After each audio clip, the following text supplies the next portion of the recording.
అందరికీ నమస్కారం. తెలుగు టేబుల్ టాక్స్కి మీ అందరికీ స్వాగతం, సుస్వాగతం. ఇవాళ మనం ఒక మంచి సలహాతో పాటు ఒక మంచి రెసిపీ గురించి కూడా మాట్లాడుకుందాం. అయితే ఇంకెందుకు లేటు, స్టార్ట్ చేసేద్దామా? అయితే ఇవాళ మనం వండుకునే వంట పేరు తపాలా చెక్కలు. దీనిని కొంచెం అటు ఇటుగా మార్చి వేరు వేరు ప్రాంతాలలో వేరు వేరు రకాలుగా చేస్తారు. తెలంగాణలో దీన్నే సర్వపిండి అని అంటారు. నేను చేసే రకం మాత్రం నానబెట్టుకున్న బొబ్బర్లు, ఉల్లిపాయ, పచ్చిమిరపకాయ, కొత్తిమీర, కరివేపాకు వేసి చేసుకునేది. అయితే అందరూ వాడేది మాత్రం బియ్యం పిండి. సో బేస్ ఒకటే, దానిలో వేసే పప్పులు కొంచెం మారుతూ ఉంటాయి, చేసుకునే విధానం కూడా మారుతూ ఉంటుంది. నేను చేసేది నూనెలో వేసి వేయించితే సర్వపిండిని పెనానికి అద్దుకుని కొంచెం నూనె వేసి కాల్చుకుంటారు. తయారు చేసే విధానం ఏదైనా కానీ రుచి మాత్రం చాలా బాగుంటుంది. అయితే మనం స్టార్ట్ చేసేద్దామా? తపాలా చెక్కలు చేసుకోవటానికి మనం ఎప్పుడు ఇంట్లో ఉండే పదార్థాలనే వేసుకుంటాం. అవి ఉల్లిపాయలు, పచ్చిమిరపకాయలు, కొత్తిమీర, కరివేపాకు, పుదీనా. అయితే వీటిలో బొబ్బర్లు కూడా వేసుకుంటారు. బొబ్బర్లు మాత్రం మీరు ఉల్లిపాయ, పచ్చిమిరపకాయలు ఇవన్నీ కట్ చేసుకునే ముందలే ఒక గంటకి ముందర నానబెట్టుకుని ఉంచుకోండి. సరే, నేను పైన ఇవన్నీ కోసేలోపు మనం ఒక విషయం గురించి మాట్లాడుకుందాం. ఈ మధ్యన మాకు తెలిసిన వాళ్ళలో జరిగిన ఒక పెళ్లి గురించి మా పేరెంట్స్ నాతో చెప్తూ ఉన్నారు. పెళ్ళిలా జరిగిందని, పెళ్లి సంబంధం ఎవరు తీసుకొచ్చారు, అబ్బాయి ఏ ఊరు, అమ్మాయిది ఏ ఊరు అని చెప్పి ఇవన్నీ డిస్కస్ చేస్తూ ఉన్నారు. ఇవన్నీ వింటూ వింటూ నేను మా పెళ్ళైనప్పుడు ఎట్లా జరిగిందా అని చెప్పి ఆలోచిస్తూ ఉన్నాను. మా పెళ్లి రోజులు అంటే జస్ట్ ఒక 10-15 ఏళ్ళు కిందట. అయితే మా పెళ్ళప్పుడు మాకు ఉన్న అవగాహనకి ఈ రోజుల్లో పెళ్లి చేసుకుంటున్న అమ్మాయి అబ్బాయి వాళ్ళ ఆలోచన తీరు అవగాహనకి నాకు కొంచెం వ్యత్యాసం కనిపిస్తుంది, మార్పు కూడా కనిపిస్తుంది. అయితే మార్పు ఎప్పుడు మంచిదే కదండి. అండ్ నేను మాట్లాడేది కూడా తల్లిదండ్రులు కుదిర్చిన సంబంధాల గురించి అండి. ప్రేమ వివాహాల సంబంధాల గురించి నాకు ఎక్కువ ఐడియా లేదు, అందుకే నేను దాని మీద మాట్లాడలేకపోతున్నాను. తల్లిదండ్రులు కుదిర్చిన సంబంధాలు అప్పట్లో ఎట్లా నడిచేవి మాటలు అబ్బాయికి అమ్మాయికి మధ్య, ఇప్పుడు ఆలోచన తీరు ఎట్లా మారింది అనేది నేను జస్ట్ ఊరికి కంపేర్ చేస్తున్నాను. మాకు పెళ్ళైన రోజుల్లో అయితే పలానా వాళ్ళ అమ్మాయికి లేకపోతే అబ్బాయికి పెళ్లి సంబంధాలు చూస్తున్నారని చెప్పి మధ్యవర్తులు, మీడియేటర్స్ సంబంధాలు తీసుకొచ్చేవాళ్ళు. ఆ మధ్యవర్తి ద్వారా అబ్బాయి కుటుంబం గురించి అమ్మాయి వాళ్ళు, అమ్మాయి కుటుంబం గురించి అబ్బాయి వాళ్ళు పూర్తిగా తెలుసుకుని వేరే ఇతర ఫార్మాలిటీస్ అవన్నీ కూడా మాట్లాడుకుని ఫోన్లోనో లేకపోతే మధ్యవర్తి ద్వారానో బాగున్నారు అని అనుకున్నాక అప్పుడు అబ్బాయి అమ్మాయి మాట్లాడుకోవడానికి ఒప్పుకునేవాళ్ళు. ఈ మాట్లాడుకోవడం కూడా జస్ట్ ఊరికే బయట ఎక్కడైనా కలుసుకునో లేదా ఇంట్లో ఒకసారి కలుసుకునో ఆ తర్వాత ఇరుపక్షాల వాళ్ళకి నచ్చితే పెళ్లి కుదుర్చుకుని వెళ్ళేవాళ్ళు. కానీ అబ్బాయి అమ్మాయి అసలు మాట్లాడుకుని పెళ్లికి ముందు అభిరుచులు తెలుసుకునే ప్రక్రియ మాత్రం ఎంగేజ్మెంట్ అయ్యాకే స్టార్ట్ అయ్యేది. ఎంగేజ్మెంట్ అయ్యాక మాట్లాడుకున్నప్పుడు వాళ్ళ దృక్పథాలు మ్యాచ్ అవ్వకపోతేనో, వాళ్ళ విలువలు కలవకపోతేనో, వాళ్ళ లక్ష్యాలు వేరైతేనో పెళ్లికి ముందుకు వెళ్ళిపోయి పెళ్లి తర్వాత ఎట్లా మార్చుకుందామనో లేకపోతే మనమే మారుదామనో ఒక అడ్జస్ట్మెంట్తో వెళ్తారు. నేను అడ్జస్ట్మెంట్ తప్పనట్లేదు, కానీ పెళ్ళికి మాత్రం ముందుకు వెళ్ళిపోయేవాళ్ళు చాలా వరకు. ఎంగేజ్మెంట్ తర్వాత మాట్లాడుకున్నప్పుడు ఒకళ్ళ ఇంట్రెస్ట్ ఒకళ్ళకి, ఒకళ్ళ థాట్ ప్రాసెస్ ఒకళ్ళకి నచ్చక బ్రేకప్ చెప్పిన వాళ్ళు చాలా తక్కువ.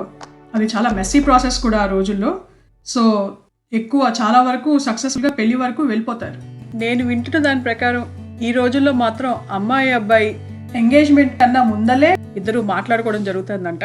వాళ్ళ లక్ష్యాలు ఏంటి, వాళ్ళ లైఫ్లో వాళ్ళ పర్స్పెక్టివ్ ఏంటి, వాళ్ళ ఆర్థిక లక్ష్యాలు ఏంటి, ఫైనాన్షియల్ గోల్స్ ఈ రోజుల్లో చాలా ఇంపార్టెంట్. ఫైనాన్షియల్ గోల్స్ డిస్కస్ చేసుకోవడం కూడా. అలాగే ఇద్దరి విలువలు, ఫ్యామిలీ వాల్యూస్, భవిష్యత్తులో ప్రణాళికలు, వాళ్ళ ఆలోచన తీరు, వ్యక్తిత్వం, దేనిని సమర్థిస్తారు, దేనిని సమర్థించరు, ఇవన్నీ ఎంగేజ్మెంట్కి ముందలే, ఇంకా చెప్పాలంటే సంబంధం అనుకోక ముందలే డిస్కస్ చేసుకోవాలి.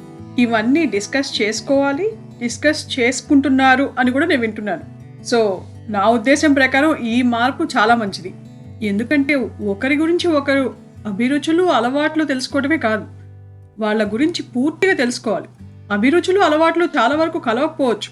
రెండు వేరు కుటుంబాల నుంచి వచ్చిన ఇద్దరు అభిరుచులు, అలవాట్లు కలుస్తాయని చెప్పి అసలు గ్యారంటీయే ఉండదు. అంతకన్నా ముఖ్యమైనవి వాళ్ళకి జీవితం పట్ల ఉన్న వాళ్ళ దృక్పథాలు, వాళ్ళ లక్ష్యాలు, వాళ్ళ కోర్ వాల్యూస్, వాళ్ళ విలువలు, ఇవి కలవటం చాలా ఇంపార్టెంట్. సో ఈ మార్పు మంచిదే. ఇవన్నీ మాట్లాడుకున్నాక ఒకరి ఉద్దేశాలు ఒకరికి నచ్చి, ఒకరి వాల్యూస్ ఒకరికి నచ్చి, మాట తీరు నచ్చి, మనస్తత్వం నచ్చి, అన్నీ నచ్చి వాళ్ళు ముందుకు వెళ్ళి పెళ్లి చేసుకున్నట్లయితే వాళ్ళకి పెళ్ళైన కొత్తల్లో వాళ్ళ జీవితాల్లో, అంటే మొదటి 1, 2, 3 ఫస్ట్ 3 ఇయర్స్ ఆర్ 4 ఇయర్స్ వాళ్ళు వేరే గొడవల మీద స్పెండ్ చేసే టైం తగ్గించి ఇంకా ఎక్కువ పూర్తిగా అర్థం చేసుకోవటానికి వాళ్ళు కేటాయించే టైం ఎక్కువ అవుతుంది. దానివల్ల వాళ్ళ ఫ్యూచర్ బాగుంటుంది. అంటే పాతకాలంలో పెళ్లి చేసే విధానాలు తప్ప అంటే నేను వాటిని తప్పనట్లేదు. ఆ రోజులకి అవి సరిపడతాయి. మా అప్పుడు పెళ్ళిళ్ళైనాక కూడా అటు వాళ్ళ పేరెంట్స్ ఇటు వాళ్ళ పేరెంట్స్ బాగా సపోర్ట్ చేసేవాళ్ళు. కానీ ఈ రోజుల్లో పెళ్ళైన వెంటనే తర్వాత మోస్ట్లీ అందరూ వేరే వేరే దేశాలకు కూడా వెళ్ళిపోతున్నారు. సో ఏదైనా ప్రాబ్లం వస్తే వైఫ్ అండ్ హస్బెండ్ మీద స్ట్రెస్ విపరీతంగా ఉంటుంది.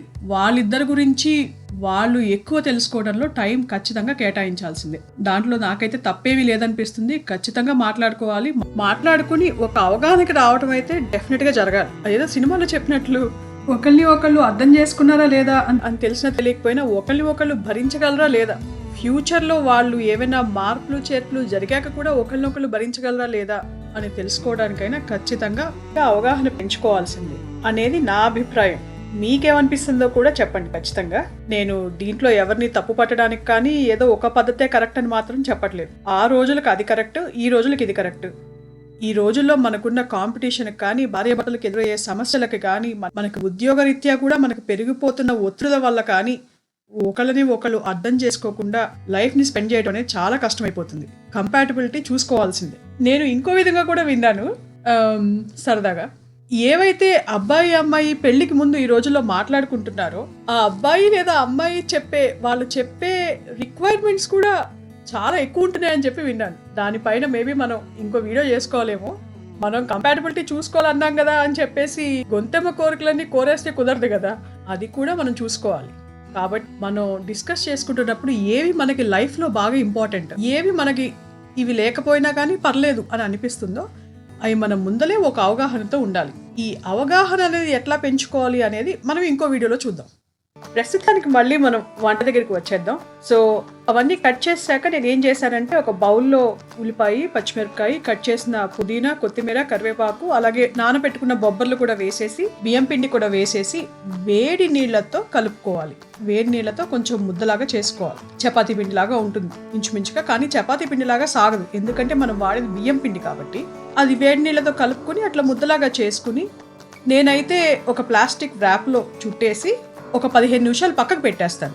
ఈ లోపల నూనె పెట్టుకుని వాటిని వేడి చేసి ఈ కార్యక్రమాలన్నీ చేసుకుంటాను. 15 నిమిషాలు అయిపోయాక వాటిని తీసుకుని ఇట్లా పైన చేసుకుంటున్నట్టు అట్లా అచ్చులుగా చేసుకోవాలండి, చెక్కల్లాగా బేసిక్గా చేసుకుని వాటిని నూనె కాగాక మనం నూనెలో వేయించేసుకోవడమే.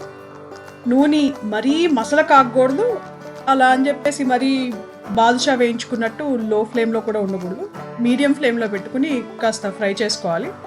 అది నేను ఫస్ట్లో వేసింది, అది నేను జస్ట్ కొంచెం టెస్ట్ చేయడానికి చేస్తున్నాను అనమాట. అది కొంచెం వెంటనే పైకి లేచింది అన్న వెంటనే మనం వేరే చెక్కలు, మనం తయారు చేసుకున్న చెక్కల్ని కూడా నెమ్మదిగా ఒకదాని తర్వాత ఒకటి వేసేసి వేయించేసుకోవచ్చు. ఇవి వేగాక ఇంకా కొంచెం గోల్డెన్ బ్రౌన్ కలర్లోకి మారుతాయండి. కాబట్టి మనం వేయించుకునేటప్పుడు వేగినయి అని మనకు తెలియటానికి మనం ఉల్లిపాయ ముక్కలు వేసాం కదా, ఆ ఉల్లిపాయ ముక్కలు మనకి పైన తెలుస్తూ ఉంటాయి. ఒక్కోసారి మనం చెక్క వేగేటప్పుడే పైకి తీసి చూస్తే అది నల్లగా అయ్యిందా లేదా గోల్డెన్ రంగులో ఉందా లేదంటే ఇంకా తెల్లగానే ఉందా అని చెప్పి తెలుస్తూ ఉంటుంది. ఆ ఉల్లిపాయ రంగు కొంచెం తెలుపు నుంచి నెమ్మదిగా గోల్డ్ కలర్లోకి మారుతుంది అన్నప్పుడు చెక్క తీసేసేయచ్చు. అది తీసాక ఇంకొంచెం రంగు మారుతుంది అది ఎలాగైనా కానీ. సో మరీ ఎక్కువ వేపుకోకుండా, ఉల్లిపాయలు మరీ నల్లగా అయ్యేదాకా వేపుకోకుండా, నాకు కొన్ని ఒక్కోసారి నల్లగా కూడా అవుతాయి, ఒక్కోటి ఒక రకంగా వస్తుంది, కానీ చూసుకుని వేపుకుంటే టేస్ట్ ఇంకా బాగుంటుంది, అంతకుమించి ఏం లేదు. అట్లా నెమ్మదిగా ఒకదాని తర్వాత ఒకటి వేసుకుని వేపేసుకుని ఇంకా తర్వాత వీటిల్లోకి చట్నీ అట్లా కూడా ఏమీ అవసరం లేదండి. ఎందుకంటే మనం పుదీనా, కొత్తిమీర కూడా వేసాం కదా, వాటి టేస్ట్ బాగా తెలుస్తుంది. కొంచెం ఘాటుకి కానీ కారానికి కానీ పచ్చిమిరపకాయ ముక్కలు తగులుతూనే ఉంటాయి. పచ్చిమిరపకాయ ముక్కలు మీరు పెంచుకోవచ్చు, తగ్గించుకోవచ్చు మీరు తినే కారం బట్టి. ఒక ఉల్లిపాయకి, ఒక పెద్ద ఉల్లిపాయకి సుమారుగా ఒక 8-9 పచ్చిమిరపకాయల వరకు వేస్తాను నేను.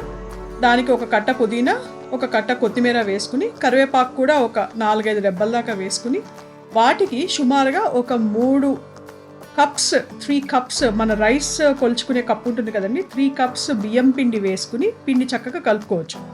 బొబ్బర్లు కూడా ఒక కప్పు వేసుకోవాలి. వీటికి కొలతలు అయితే అవి సుమారుగా. కానీ అవి కలిపేటప్పుడు మీకు అసలు పిండి ఎంత పడుతుంది ఎంత పడదు అంటే పిండి మనం ఆడించిన దాన్ని బట్టి కూడా ఉంటుంది కదా. తడారు పోసిన పిండి అయితే ఒక రకంగా ఉంటుంది, పొడి బియ్యం పిండి అయితే ఇంకో రకంగా పడుతుంది. సో అవన్నీ వేసుకుని కలుపుకుంటున్నప్పుడు మీరు పిండి ఇంకా పడుతుందా లేకపోతే సరిపోతుందా అని మీరు సుమారుగా చూసుకుని కలిపేసుకోవచ్చు. ఇంతేనండి తపాలా చెక్కలు. ఇది మా ఇంట్లో అందరికీ చాలా ఇష్టమైన వంటకం. మా మమ్మీ చేసేది, అలాగే మా అమ్మమ్మ గారు కూడా చేసేవాళ్ళు ఈ వంటకాన్ని. ఇప్పుడు మా పిల్లలు కూడా బాగా తింటున్నారు దీన్ని. మీరు కూడా డెఫినెట్గా ట్రై చేసి తిని ఎట్లా ఉందో నాకు డెఫినెట్గా చెప్పండి. మళ్ళీ ఇంకో వీడియోలో ఇంకోసారి కలుద్దాం మనం. బాయ్.